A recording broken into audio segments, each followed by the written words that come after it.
السلام علیکم ورحمۃ اللہ وبرکاتہ نحمدہ ونصلی علی رسولہ الکریم اما بعد فاعوذ باللہ من الشیطان الرجیم بسم اللہ الرحمن الرحیم ادفع باللتی ہی احسن۔ آج ماہ رمضان مبارک سے صحیح فائدہ اٹھانے کا طریقہ بیان کریں گے اور ایک بہترین خصلت، بہترین خوبی، بہترین عادت کے بارے میں بتائیں۔ رمضان مبارک سے صحیح فائدہ اٹھانے کا طریقہ کیا ہے؟ تو اس سوال کا جواب یہ ہے کہ وہی شخص رمضان المبارک سے صحیح فائدہ اٹھا سکتا ہے جو اس میں بہت سنجیدہ ہو، اور جو شخص یہ سمجھے کہ یہ رمضان میری زندگی کا آخری رمضان ہے، اس لیے میں نے مکمل فائدہ اس سے اٹھانا ہے، اور وہی شخص اس سے کما حقہ فائدہ اٹھا سکتا ہے جو اس میں اپنی اصلاح کی طرف متوجہ رہے، جس کی فوکس اپنی اصلاح پر ہو۔ وقار سامعین اکرام، یقین جانیے جس بندے کی توجہ اپنی اصلاح پر ہو جائے تو وہ ضرور اس میں کامیاب ہوتا ہے۔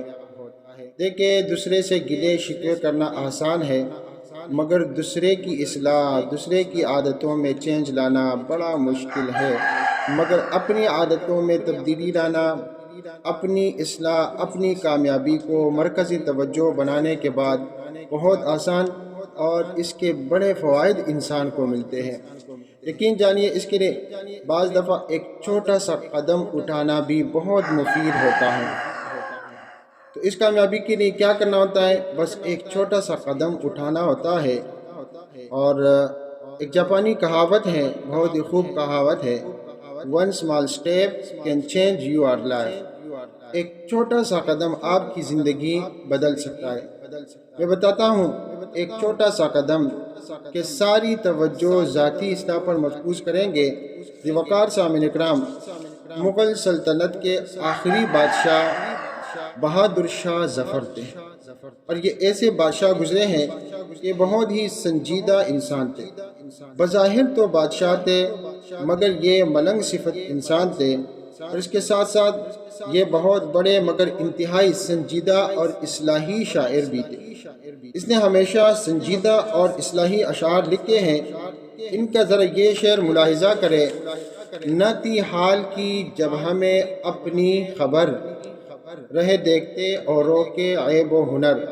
یعنی جب تک ہماری نظر اپنی اصلاح پر نہ تھی، ہم دوسروں کی اصلاح چاہتے تھے تو دوسروں کے عیب و ہنر پر ہماری نظر ہوتی تھی۔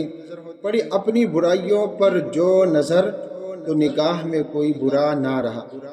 اس لیے مرکزی توجہ اپنی اصلاح کو بنا لیا جائے، اور اس کے لیے ہمارے پاس یہ عظیم مہینہ اسلامی ٹریننگ کا مہینہ ہے۔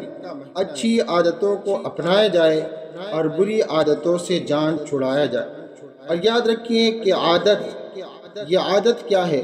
آپ کہتے ہیں فلاں شخص کی عادت بڑی اچھی ہے، اچھی عادتوں والے ہیں، فلاں کی عادتیں بری ہیں، تو یہ عادت کیا ہے؟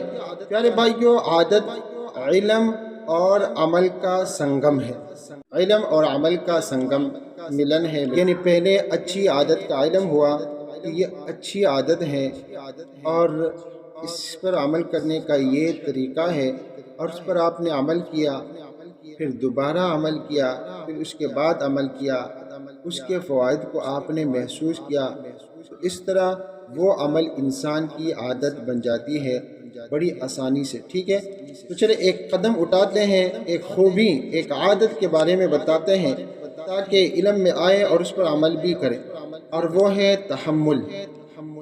ٹھیک ہے، تحمل۔ اب تحمل کسے کہتے ہیں؟ یہ برداشت کو، صبر کو کہتے ہیں، انتقام نہ لینے کو کہتے ہیں، غصہ پی جانے کو کہتے ہیں، معاف کرنے کو کہتے ہیں۔ آیت "والکاظمین الغیظ والعافین عن الناس واللہ یحب المحسنین" پر عمل کرنے کو کہتے ہیں۔ آیت وَإِذَا خَاطَبَهُمُ الْجَاهِلُونَ قَالُوا سَلَامًا پر عمل کرنے کو کہتے ہیں۔ وقار سامعین اکرام، زندگی میں بیشتر ایسے واقعات پیش آتے ہیں جن میں انسان جذبات سے مغلوب ہو جاتا ہے اور غیظ و غضب سے رگیں پڑکنے لگتی ہیں، دل چاہتا ہے کہ فوری طور پر انتقامی کارروائی کی جائے، جیسا بھی ہو سکے سامنے والے کو اپنی برتری اور طاقت کا ایسا کرشمہ دکھایا جائے کہ دشمن طاقتیں ہمیشہ کے لیے زیر ہو جائے۔ ممکن ہے اس سے بظاہر ذہنی و قلبی سکون تو ملے اور مختلف خطرات سے نجات بھی، مگر ذی وقار سامعین کرام، دین اسلام نے جذبات میں آ کر کسی فیصلے کی، کسی کومنٹ کی اجازت نہیں دی۔ تمام ایسے مواقع پر جہاں انسان عام طور پر بے قابو ہو جاتا ہے، شریعت نے اپنے آپ کو قابو میں رکھنے اور عقل و ہوش سے کام کرنے اور واقعات سے بالکل الگ ہو کر واقعات کے بارے میں سوچنے، غور و فکر کرنے کی دعوت دی۔ اسی عمل کو، اسی بات کو قرآن کریم کی اصطلاح میں تحمل کہا جاتا ہے۔ تحمل کا لفظ حمل سے بنا ہے، جس کے معنی بوجھ اٹھانا، برداشت کرنا، بردباری کا مظاہرہ کرنا کے ہیں، اور اسلامی اصطلاح میں ناگوار باتوں میں برداشت سے کام لینا، ناموافق حالات میں نرمی اور تواضع کا اظہار کرنا تحمل کہلاتا ہے۔ پیارے بھائیوں، تحمل انسان کی وہ خاص صفت ہوتی ہے جیسے انسان ناگوار حالت میں اپنے غصے اور انتقامی جذبے پر قابو پا کر ناگواری کو برداشت کرتا ہے اور انتقام کے بجائے عفو و درگزر سے کام لیتا ہے، اس کو تحمل کہا جاتا ہے۔ حلیم انسان، بردبار انسان وہ ہوتا ہے جو تحمل و برداشت کی وجہ سے اپنے مزاج پر قابو رکھتا ہے اور حد اعتدال سے تجاوز نہیں کرتا۔ اس لیے تحمل کی صفت بڑی عظیم صفت ہے اور انسان کے اعلیٰ ظرف ہونے کی علامت ہے۔ جو اعلیٰ ظرف ہوتے ہیں ہمیشہ جھک کر ملتے ہیں، یعنی ادب سے ملتے ہیں۔ صراحی سرنگوں ہو کر برا کرتی ہے پیمانہ۔ ذی وقار سامعین اکرام، حلم، بردباری اتنی بڑی صفت ہے کہ یہ صفات الہی میں سے ایک صفت ہے۔ قرآن مجید میں اللہ سبحانہ و تعالیٰ نے اپنی اس صفت کا جگہ جگہ ذکر فرمایا ہے۔ واللہ علیم حلیم، کہیں فرمایا واللہ غفور حلیم، اسی طرح واللہ غنی حلیم، واللہ شکور حلیم۔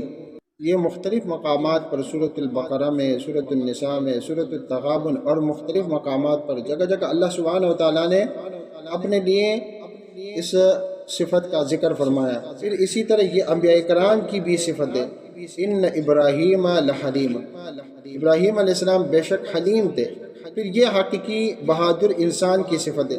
حقیقی بہادر انسان ظالم نہیں ہوتا، ظلم بزدل انسان کا کام ہوتا ہے۔ حقیقی بہادر غصے کے وقت برداشت سے کام لیتا ہے۔ حدیث رسول صلی اللہ علیہ وسلم ہے، لیس الشدید بالسرعہ انما الشدید الذی یملک نفسہ عند الغضب۔ پیارے بھائیوں، اللہ رب العالمین سے دعا کرتے ہیں کہ اللہ رب العالمین ہمیں یہ صفت اپنانے کی توفیق عطا فرمائیں، ہمیں سمجھنے اور عمل کی توفیق سے نوازیں۔ آمین وآخر دعوانا الحمدللہ رب العالمین، والسلام علیکم ورحمۃ اللہ وبرکاتہ۔